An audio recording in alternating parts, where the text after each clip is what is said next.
Audit करने के लिए नगर पंचायत प्रतापपुर में कौन अधिकृत है, यह नगर पंचायत को नहीं पता।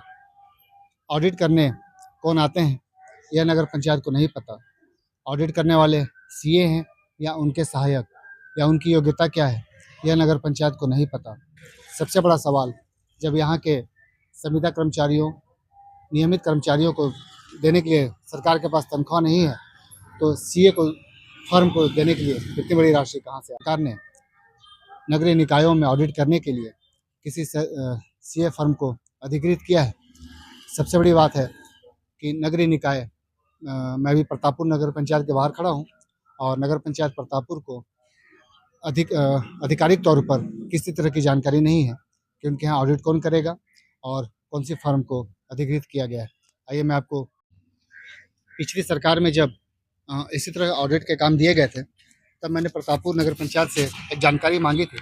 उस समय यहाँ पे ऑडिट करने संजय उर्मरिया नाम के व्यक्ति आते थे और नगर पंचायत प्रतापपुर ने मुझे जो लिख कर दिया था, उन्होंने उनका नाम तो बताया, लेकिन यह लिख कर दिया कि उनके संबंध में उनके पास कोई आदेश की कॉपी नहीं है। इसी तरह की एक और जानकारी में नगर पंचायत ने मुझे यह तो बता दिया था कि अधिकृत फर्म बत्रा एंड कंपनी है और उनके स्टाफ के द्वारा यहाँ पे ऑडिट किया जाता है, लेकिन उनकी योग्यता क्या है या उनके संबंध में क्या आदेश है, वह नहीं बता सके थे।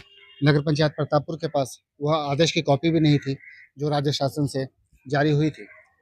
यही जानकारी मैंने नगर पालिका सूरजपुर या छत्तीसगढ़ के और अन्य निकायों से भी मांगी थी, लेकिन कहीं से भी मुझे 30/3/2021 को मैंने शिकायत की थी नगर प्रशासन मंत्री से, और मैंने उसमें यह बताया था, प्रतापपुर को लेकर यह बताया था कि नगर पंचायत प्रतापपुर में ऑडिट करने के लिए फर्म को एक सीए और एक सपोर्टिंग कर्मचारी रखना था।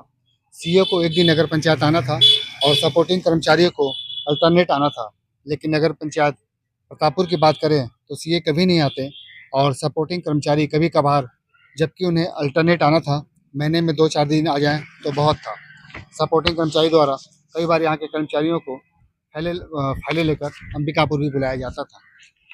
मैंने उसमें उनकी योग्यता को लेकर शिकायत की थी और उनकी जो जिम्मेदारी थी उसके अनुरूप जो काम नहीं हो रहा था उसको लेकर शिकायत की थी। उसमें यह थे कि टेंडर की प्रक्रिया, फर्मों को किए गए भुगतान, किस नगरीय निकाय में कौन से ऑडिट करने आते थे, उनकी योग्यता क्या थी, शर्तों के अनुरूप उनके पास अनुभव था कि नहीं, उपस्थिति पंजी, निविदा कितने वर्षों के लिए थी, रेनुअल किस आधार पर फर्मों का ही किया गया। इन बिंदुओं पर बृहद जांच हो। शिकायत को करीब 5 साल हो चुके हैं। सबसे बड़ी बात यह थी कि जो पिछले बार कांग्रेस की सरकार बनी थी, उन्होंने इनका रेनुअल नहीं किया था, लेकिन जांच आज भी लंबित है। अब जो स्थिति है, वर्तमान में जो स्थिति है, फिर से जो ऑडिट के लिए जिम्मा दिया गया है, मैंने नगर पंचायत प्रतापपुर में आरटीआई लगाया था और इसे करीब 1 महीने होने जा रहा है, और उसमें मैंने अधिकृत फर्म के बारे में जानकारी चाहिए, जो यहाँ पे ऑडिट करने आते हैं उनके बारे में जानकारी चाहिए। लेकिन कमाल की बात है, नगर पंचायत वह उपलब्ध नहीं करा पा रहा है। इसका मतलब यह है कि नगर पंचायत को यह पता ही नहीं है कि उनके यहाँ ऑडिट करने कौन आएंगे। सवाल यह है कि जब उन्हें किसी अधिकृत व्यक्ति या फर्म का नाम नहीं पता है, तो वह किसी को भी ऑडिट करने की जिम्मेदारी कैसे दे सकते हैं। महत्वपूर्ण बात यह भी है, सूरजपुर के उस समय के नगर पालिका अध्यक्ष के अग्रवाल ने ऑडिट पर 1 हफ्ते की आपत्ति लगाते हुए 1 हफ्ते के लिए ऑडिट बंद कराया था, और उन्होंने कहा था कि पहले जो शासन का आदेश है वह लेकर आए। ऑडिट करने के लिए सिर्फ सीए फर्म की नियुक्ति को लेकर यहाँ के जो कर्मचारी हैं, बोलते तो नहीं हैं, लेकिन उनके मन में भी यह सवाल है कि जब उनके तनख्वाह के लिए सरकार के पास पैसे नहीं हैं, तो सीए फर्म को ऑडिट करने के लिए जो नियुक्ति हुई है, स्वाभाविक है वह लाखों करोड़ों की होगी, तो सरकार के पास वह पैसे कहाँ से आ रहे हैं। सवाल यह भी है कि वाकई क्या इस तरह का जो ऑडिट हो रहा है उससे किसी तरह का फ़ायदा है, क्योंकि जो पिछला कार्यकाल था इनका, उसमें यह बातें सामने आ चुकी हैं कि किसी तरह की कोई भी ऑडिट आपत्ति किसी भी ऑडिटर ने यहाँ पे नहीं की थी, जो राज्य शासन द्वारा इस रूप में नियुक्त किए गए हैं।